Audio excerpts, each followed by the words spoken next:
You owe your sister her future. My parents took me to court over an $82,000 inheritance. The judge called it fraud and billed them $52,000. Can you imagine sitting in a courtroom, staring at your own parents across the aisle as they accuse you of elder abuse and fraud? That's exactly where I found myself, fighting for everything I'd built, all because my sister, Melline Maddie Walker, felt entitled to my success. The air in that courtroom was thick, heavy with the scent of old wood and the sweat of anxiety. It pressed down on me, suffocating. 3 rows ahead, my parents huddled with their lawyer, their faces a frantic mess. My sister wasn't even there. Too humiliated, they said. Maybe she just couldn't face the disaster she'd helped orchestrate. Their lawsuit was pure venom. They claimed I'd unlawfully taken family assets that legitimately belonged to Melline. According to their complaint, I'd exploited my own grandmother, stolen business opportunities, and deliberately sabotaged Melline's chances of success.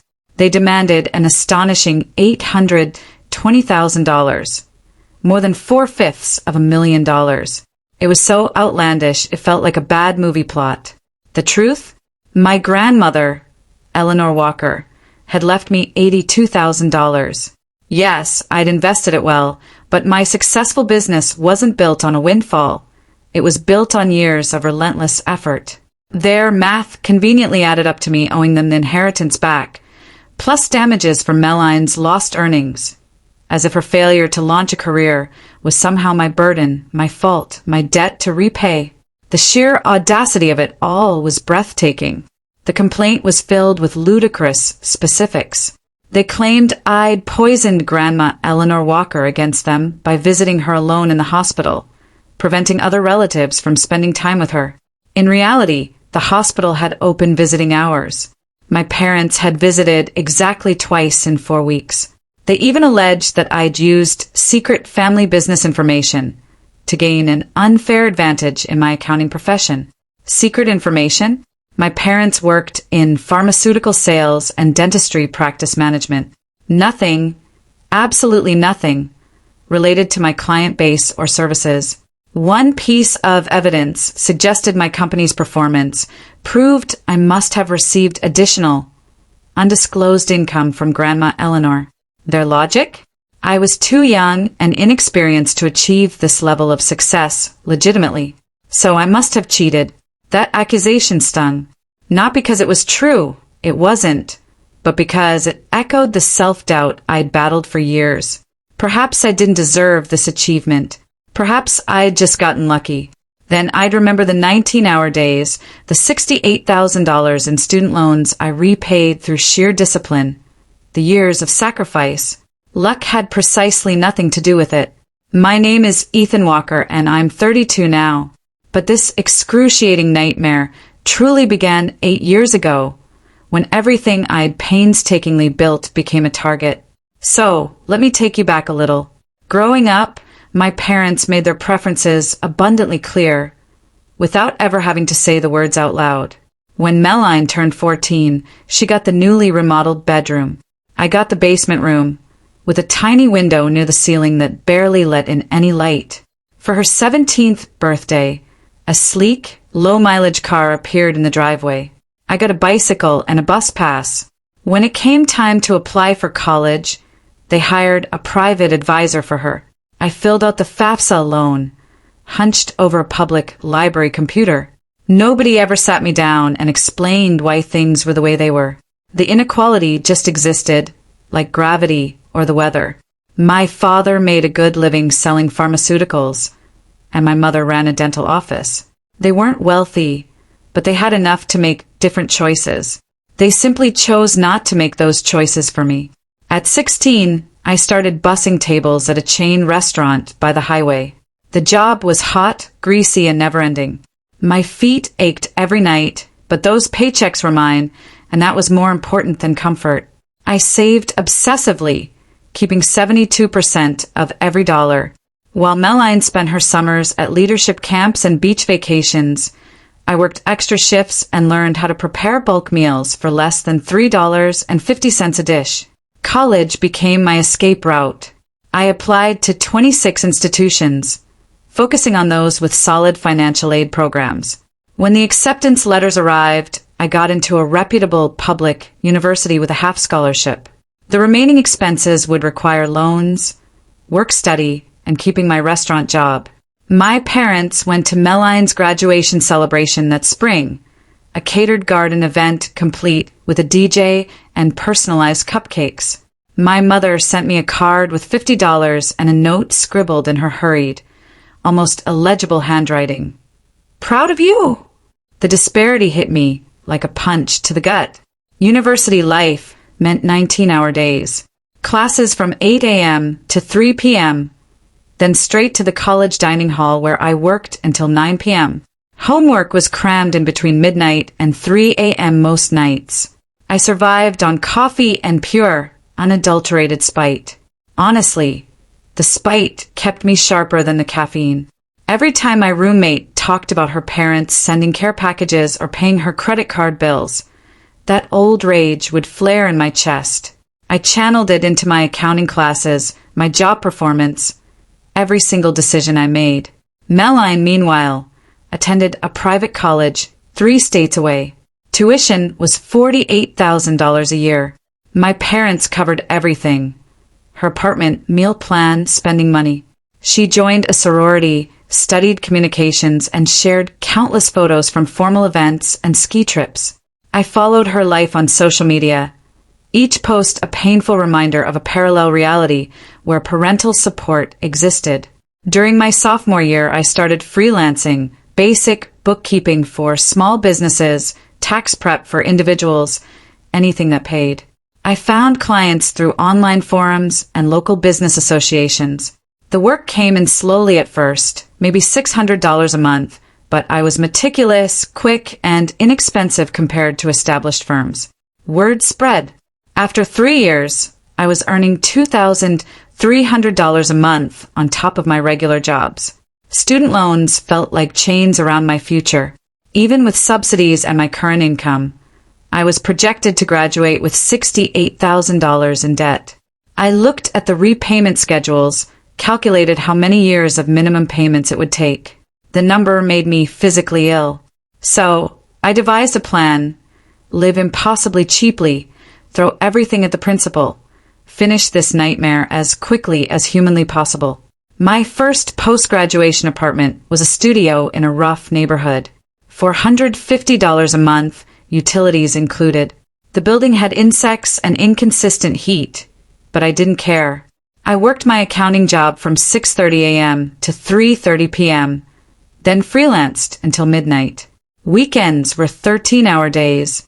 I ate the same cheap meals: rice and beans, pasta with canned sauce, eggs and toast, peanut butter sandwiches. My clothes came from thrift stores. Entertainment consisted of free podcasts and library books. Every spare penny went towards those loans. I paid $3,400 every single month when the minimum was $650. My coworkers thought I was insane. They'd invite me to happy hours or weekend trips, but I always declined. Eventually, they stopped asking. That was fine. I had a different priority. My freelance business kept growing. During my second year out of school, I formed an LLC. We started taking on larger clients, businesses with. She didn't want you to feel pressured by her expectations, but she knew everything you were doing. The loans, the business. She knew your parents treated you and Meline differently. I looked across the room at my mother, dabbing her eyes with a tissue, receiving sympathy from neighbors. Did she ever say anything to them about it? Susan sighed. She stepped in when they got defensive, claiming they were just supporting each child based on their individual needs. Eleanor didn't push it further. Family peace was important to her, even if she disagreed with their choices. We stood in comfortable silence for a bit, watching the crowd slowly thin. Thanks for telling me, I finally said. You deserve to know. Mr. Richard Lawson called me 5 days later. His office was downtown in one of those old buildings with high ceilings and creaky wooden floors. He sat behind a large oak desk reading spectacles perched on his nose, and informed me that my grandmother had bequeathed me $82,000. The remainder of her estate, in roughly equal proportions, went to my parents and aunt. I sat there, stunned, absorbing the information. $82,000. It was the most money I'd ever had at one time. More importantly, it was affirmation, validation from the one family member who saw my struggle and cared enough to help. She wanted you to have options, Mr. Richard Lawson explained. These are her words, not mine. She said you had earned the right to some breathing room. I used $35,000 as a down payment for a small house in an up-and-coming neighborhood. The mortgage was cheaper than the equivalent rent for a comparable property. The remaining funds were invested directly into the company, covering the cost of an office lease and new equipment. Within 6 months, our income had doubled again. My parents learned about the inheritance when I mentioned buying the house during a rare phone conversation. My mother's tone shifted immediately, becoming stern and inquisitive. How much did Grandma Eleanor leave me? Why hadn't I told them? What was I going to do with all that money? I kept my answers generic, sensing something off about her line of questioning. The conversation ended awkwardly. 3 days later, Meline called. We hadn't spoken personally in almost a year. Mom told me about Grandma's money, she said, no preamble. That's not fair, Ethan. She should have divided it equally between us. She made her own decisions about her money, I replied calmly, despite my blood beginning to boil. You always had to be special, didn't you? Always had to make the rest of us look bad. The accusation was so ludicrous, I almost laughed. I made you look bad, Meline. I worked through college while you partied on your parents' dime. I paid off $68,000 in loans while you were living at home. While you were between retail jobs, I started my own business. I didn't make you look like anything. Your choices accomplished that. Screw you, Ethan. You're so high and mighty now that you have money, but you've forgotten where you came from. Actually, I remember exactly where I came from. I shot back. That's why I fought so hard to get elsewhere. I hung up without waiting for her response. Something felt deeply wrong about the whole exchange, as if I was being set up. The timing of my mother's questions and Meline's call suggested a deliberate strategy. They were constructing a narrative, but I couldn't yet see its full, horrifying shape. A week later, my father called. He used his reasonable voice, the one he deployed when trying to appear fair-minded. Ethan, your mother told me about the inheritance predicament. I think there's been some misunderstanding. What misunderstanding would that be? My guard was up. $55,000. That would pay off her debts and give her a cushion for a fresh start. I nearly laughed. $55,000, requested as if it were a casual favor. I'm not doing that. Ethan, she's family. She made mistakes, but she deserves another chance. She's had nothing but chances. I'm not going to finance her poor decisions. My mother's voice turned cold, cutting. We gave her the investment money because we believed in her. You received Grandma Eleanor's inheritance due to manipulation. The least you could do is help your sister now. Manipulation. My hands were trembling with rage. I went to see Grandma Eleanor in the hospital. I spent time with her. That's not manipulation. That's caring for someone. You knew she had money. You positioned yourself to benefit. I hung up. My hands were shaking with fury, but also something else. Fear. The claim was ludicrous, but the fact that she made it at all suggested something far worse was coming.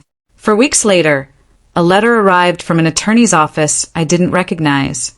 A legal complaint, pages thick with dense, formal language. My parents and Meline Maddywalker were suing me for unjust enrichment, elder abuse, and malicious interference with family relations. They alleged I had isolated my grandmother, poisoned her against them, and improperly collected inherited funds that should have been distributed equally. I immediately called my own attorney, Daniel Cross, who'd helped me with commercial contracts before. He read the complaint over the phone, occasionally scoffing. "This is weak," he said. "Ultimately very weak. They're making accusations without evidence. Your grandmother had every legal right to distribute her assets however she wished. They have nothing until they can prove you pressured her, or she wasn't mentally competent. Can they prove either of those? Did you coerce her? Was she mentally unfit?" he asked, his voice barely audible. "No and no. She was sharp until the end. We just talked. I paid her a visit." "Then we're good," Daniel said with a sigh. "We'll file a response. We'll probably get this dismissed. It's a nuisance suit, to be honest. They're upset and looking for someone to blame." Despite Daniel Cross's assurance, fear gnawed at me constantly.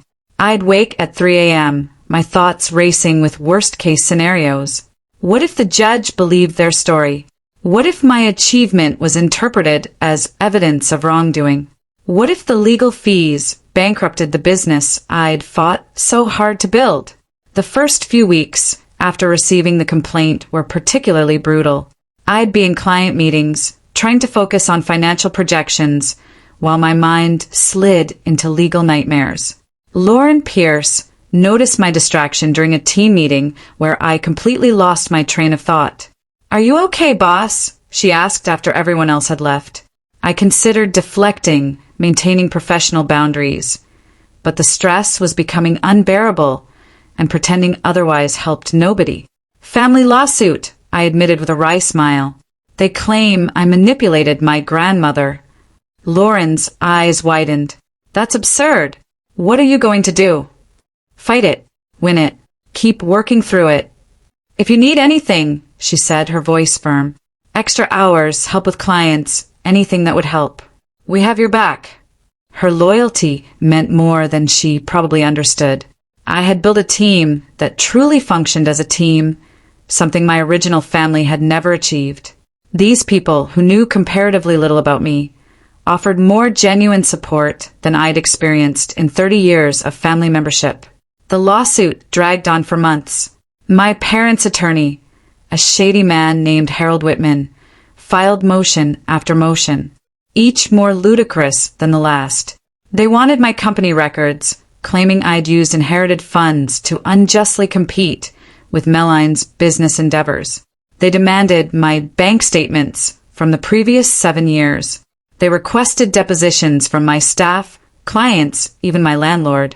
Daniel Cross fought everything, but it was exhausting and costly. Legal fees mounted. I had to spend hours writing responses, gathering documentation, recalling every interaction with my grandmother. The stress impacted my sleep, my work, my health. I lost 18 pounds without even trying. One deposition stood out as particularly bizarre. Whitman questioned me for 7 hours straight, circling the same issues repeatedly, looking for inconsistencies that didn't exist.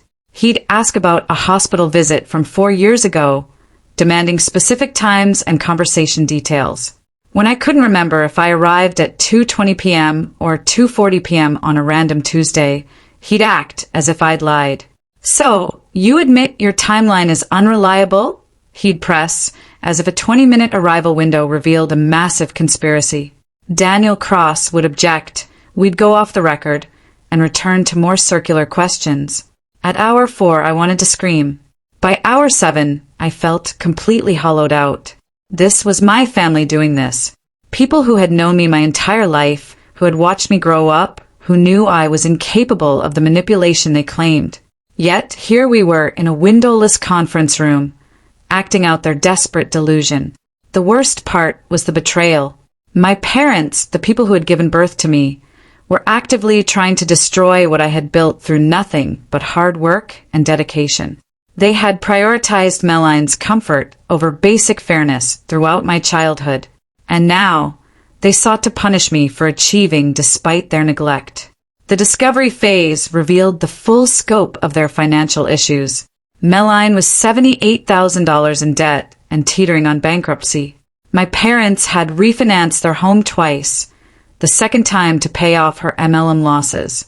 They were behind on payments and facing foreclosure. This lawsuit wasn't about justice or fairness. It was a desperate money grab, pure and simple. During his research, Daniel Cross found something even more damning. My mother and Meline had exchanged emails about a week after my grandmother died, discussing how to handle the inheritance problem.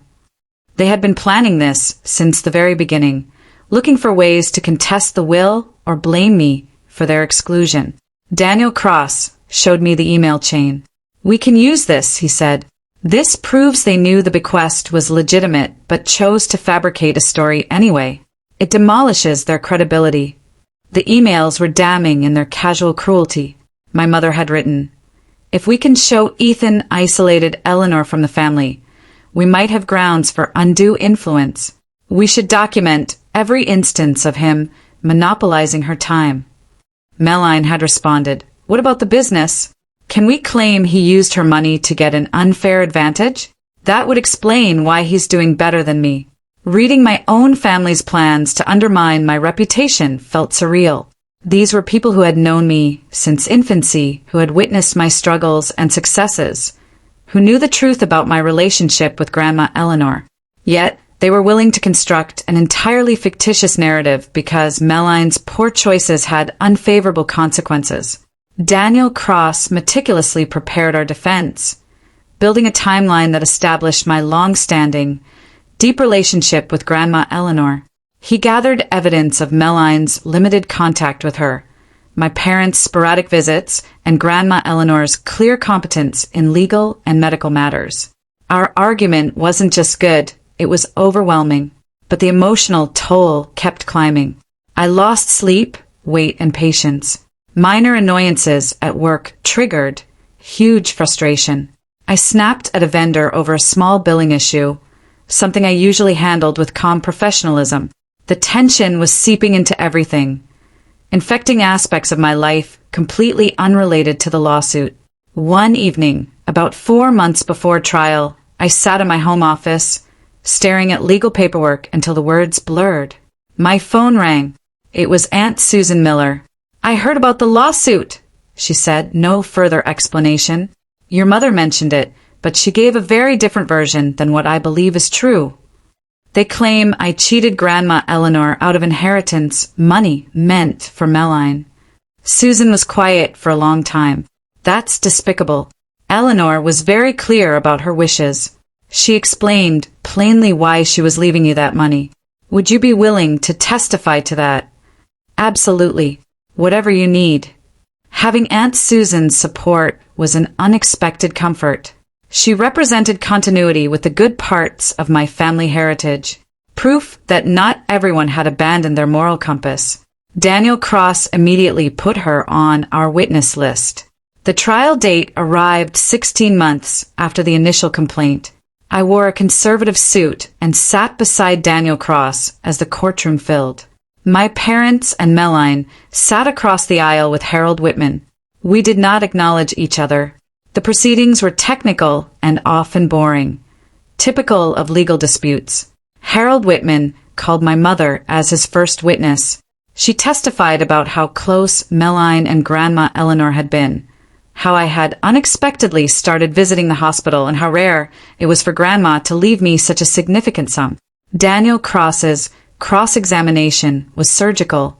He produced hospital visitation logs that showed I had been there every day, while Meline had visited only twice. He had phone records proving I had been calling Grandma regularly for years.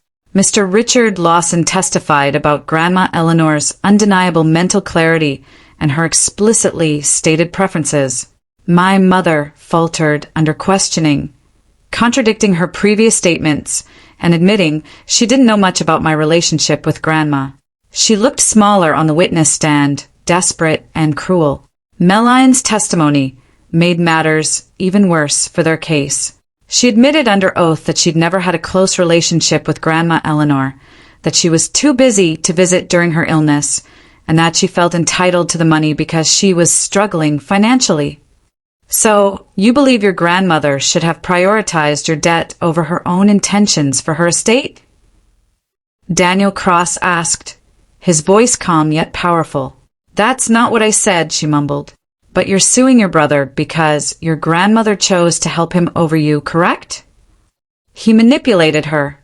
How exactly did he manipulate her? Melline had no answer. She stumbled through a series of weak claims, none supported by evidence. Harold Whitman tried to rehabilitate her testimony during redirect, but the damage was already done. I testified on my own behalf, recounting my relationship with Grandma Eleanor, my work history, my debt repayment, everything. Daniel Cross made it clear that I hadn't asked for anything, that Grandma Eleanor had made her own decision, and that I'd been as surprised as anyone. The judge, an elderly woman named Helen Roth, listened to everything with a bland, unreadable expression. When the testimony concluded, she took a 20-minute break, then returned to deliver her verdict from the bench, not taking extra time, ending it with a dramatic resolution. "I've heard enough," Judge Roth said, her voice crisp and resonant. "The plaintiff's argument is based entirely on supposition and ill will. There is no evidence of manipulation, coercion, or mental incapacity. Mrs. Eleanor Walker had every legal right to distribute her inheritance however she saw fit. The defendant's professional achievements have nothing to do with whether he deserves inherited money. I am dismissing this case with prejudice, which means it cannot be refiled." She paused, looking squarely at my parents and Melline. "Furthermore, this case was frivolous and filed in bad faith. I am sanctioning the plaintiffs and their attorney. They will pay the defendants legal fees, which I understand are approximately $52,000. In addition, I am referring Mr. Whitman to the State Bar for a review of his conduct in pursuing this baseless claim." The courtroom was absolutely silent. My parents looked shocked, their faces pale. Melline was visibly crying. Harold Whitman was frantically shuffling papers, his face flushed. Daniel Cross leaned over and whispered, "That's the best possible outcome." She buried them. We remained standing as Judge Roth left the bench. I felt lighter than I had in almost 2 years, as if something toxic had finally been removed from my system. The triumph wasn't just legal. It was a validation of every decision I'd made and every hardship I'd endured. As we gathered our things, my father approached us. He looked older than I remembered, defeated and small. "Ethan, we need to talk," he said, his voice hollow. "No, we do not," I replied, my voice firm and unyielding. "You made your choice. You're going to pay my legal fees as directed, and then we will be done." "You can't mean that. We're family. You sued me. You accused me of elder abuse. You tried to destroy my business and my reputation because you couldn't believe that Grandma Eleanor saw who I truly was. That is not family. That is something else entirely." My mother joined him, her face contorted with rage, even in defeat. "Aren't you just so proud of yourself? So superior?" "I'm done being your scapegoat," I said, meeting her gaze firmly. "I'm done apologizing for succeeding. You want to know what I'm proud of? I'm proud I accomplished it alone.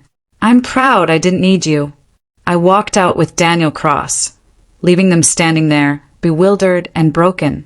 The courthouse steps were busy with people coming and going, everyday life continuing around my little drama. The afternoon sun was strong, almost blinding after the dim courtroom. "What now?" Daniel Cross asked. "Now," I said, a deep breath filling my lungs, "I go back to work. I keep building what I started." The legal bills arrived in my account 7 weeks later, garnished from my parents' salaries and Melline's meager income. I didn't feel victorious seeing the money. Mostly, I felt tired and melancholic, sad at what might have been different. My business continued to grow. I hired more employees, opened a second office, expanded our services. My story became somewhat known in local business circles. The boy who built something from nothing while fighting a family lawsuit. It drew unexpected clients, people who respected that resilience. My parents lost their house 9 months after the trial. The financial strain from the legal bills, combined with their existing troubles, created an impossible situation. They moved into a rental property in a cheaper area. I found this out through my aunt, who still maintained contact with me despite familial pressure. "Your mother asks about you," Aunt Susan observed during one of our monthly coffee meetings. "She won't admit she was wrong, but she's hurt that you've cut them off." She sued me for almost $1 million based on lies. What response did she expect? "She's your mother, Ethan. People make mistakes." This wasn't a mistake. This was a premeditated strike because they couldn't stand to watch me win without their support. There's a difference. Melline declared bankruptcy and moved back home with my parents. According to Susan, she was working in a call center and barely speaking to anyone. The golden child treatment had left her fundamentally unsuited for adult life. And now, she was paying the consequences. I didn't relish their agony. That's not who I wanted to be. But I also didn't feel responsible for fixing problems they'd created through their own decisions. They taught me early that life wasn't fair, that some people get support and others don't. I'd learned that lesson thoroughly. 3 years after the trial, my business exceeded $1.2 million in annual revenue. We celebrated with a team dinner at a fantastic restaurant, everyone laughing and sharing stories. These were my people now, the ones who toiled with me, who believed in what we were building. Family wasn't just biology. Sometimes it was choice and effort and mutual respect.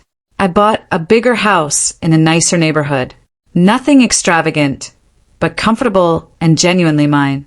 The mortgage payment was easy, the kind of financial ease that would have seemed unthinkable a decade before.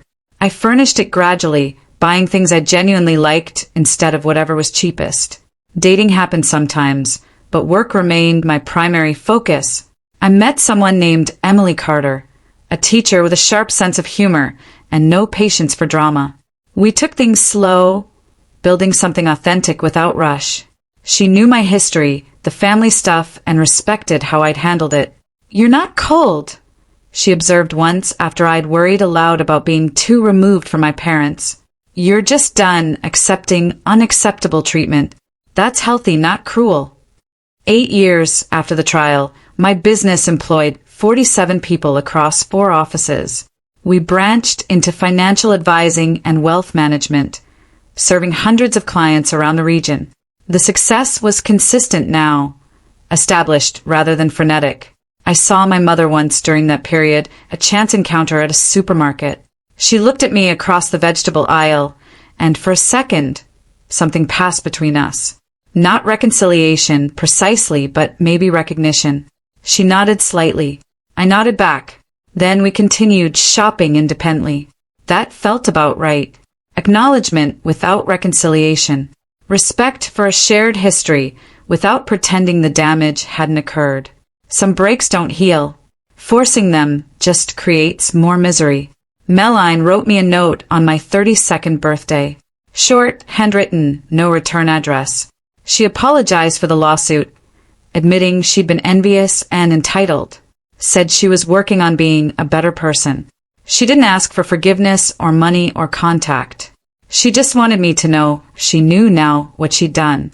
I appreciated the letter without feeling compelled to react. Her evolution was necessary, but it didn't erase the past. Maybe eventually we'd talk. Maybe not. Either outcome was acceptable. The business continued thriving. I started mentoring young individuals from challenging situations. Kids who reminded me of my younger self. I helped them navigate college applications, analyze financial aid offers, grasp debt management. I explained what I'd learned about building something from nothing. One boy, 18-year-old Lucas Bennett, asked me during a mentorship session why I bothered helping strangers when my own family had treated me so terribly. "Because someone helped me when they didn't have to," I said, thinking about Grandma Eleanor. "And because I know what it's like to work twice as hard for half the recognition. If I can make that easier for someone else, why wouldn't I?" That became the real victory, not the lawsuit dismissal or the business success or the financial security. The true accomplishment was becoming someone who used power differently than it had been used against me, breaking cycles rather than perpetuating them. My parents might never grasp that. Melline might always harbor bitterness despite her apologies. but their understanding wasn't required for my tranquility. I built a life based on labor, ethics, and a refusal to accept unfair treatment. The fact that those ideals had resulted in success wasn't manipulation or fraud. It was justice, the kind that genuinely exists when you stop waiting for others to supply it. The house I owned, the business I developed, the team I'd recruited, the respect I'd gained. None of it came from my parents' support or my grandmother's fortune. Those things helped, yes, but the foundation was laid years earlier in a basement bedroom with a tiny window, by a kid who decided that being overlooked meant the freedom to define success on his own terms. That boy had grown into someone capable of standing before a courtroom and defending what he built. Someone who could walk away from toxic family relationships without guilt. Someone who could build something far better than what he'd been given. And honestly, that was worth more than any inheritance could ever be.